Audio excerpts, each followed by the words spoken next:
They have names like Miss Budweiser, Miss Renault, and Miss Madison. But don't be fooled. These beauties are anything but ladies. This is the high-speed, high-octane world of thunderboat racing. 30,000-pound monsters flying across the water surface, held down at times by just the sheer will of the drivers. Many thunderboat drivers in today's race, Schaefer is a second-generation boat driver.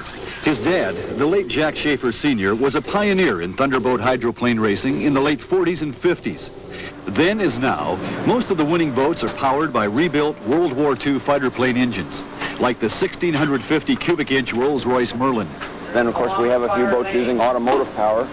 We've had one boat run turbine engines out of helicopters.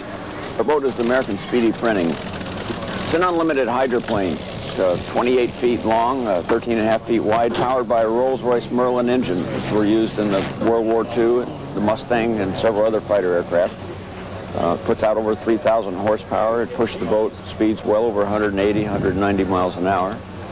We operate on the race course with 6 boats at a time going into the corners at over 150. We only have basically 2 rules as far as the boat goes. It has to be a minimum of 28 feet long and must have an underwater propeller. Other than that, you can do anything you want. Area 3 is to your left, sir. Okay.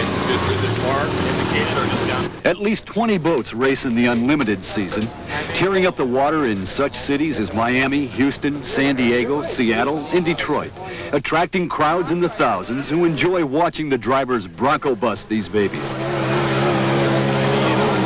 Although it looks as though these drivers just sit in the boat, glue their sweaty palms to the wheels, and pray for the best, they're actually very busy monitoring the performance of the boat, hoping to push the engine to the limit without going too far. You're constantly monitoring the gauges. In an unlimited hydroplane with an aircraft-type engine, you must monitor the gauges very closely, because if you get a bad reading and ignore it, you're going to blow up the engine. There's no maybes about it. It's going to blow up. From the starting line to the first corner, it's really a drag race. We're going really fast. We're hitting the starting line at 150 to 160. We push the nitrous oxide button, it accelerates us. We're hitting 175, 180 by the time we get down to the corner. You get 6 boats that all get into that first turn at the same time at those speeds, it really gets exciting. The fans go crazy, the judges go crazy trying to see if there's a driving infraction of any kind. The drivers go crazy trying to make sure nobody else is where they shouldn't be and you know, play the game the way we want to play it. A course like this, I'll be going in the corners probably 160 to 165. You just take a handful of wheel and throw that thing left as hard as you can to a 6,000-pound piece of equipment you're trying to make go the other way. You have to realize it just doesn't want to do that. That's simple. When you do, you get it in and it sort of hops sideways and you try to set it in what we call a groove, get the boat to get a bite where it's performing. Then, about on the apex of the corner, we hit the nitrous oxide button. When that happens, it tends to lift the prop out of the water, and you'll hear kind of a howling sound as the prop is going up and down and trying to twist everything in the boat and accelerate off the corner. Nitrous oxide gives you an instant 500 to 600 horsepower to the engine at that time. You can only use it for maybe 3 or 4 seconds because you run a very big risk of blowing the bottom end out of the engine.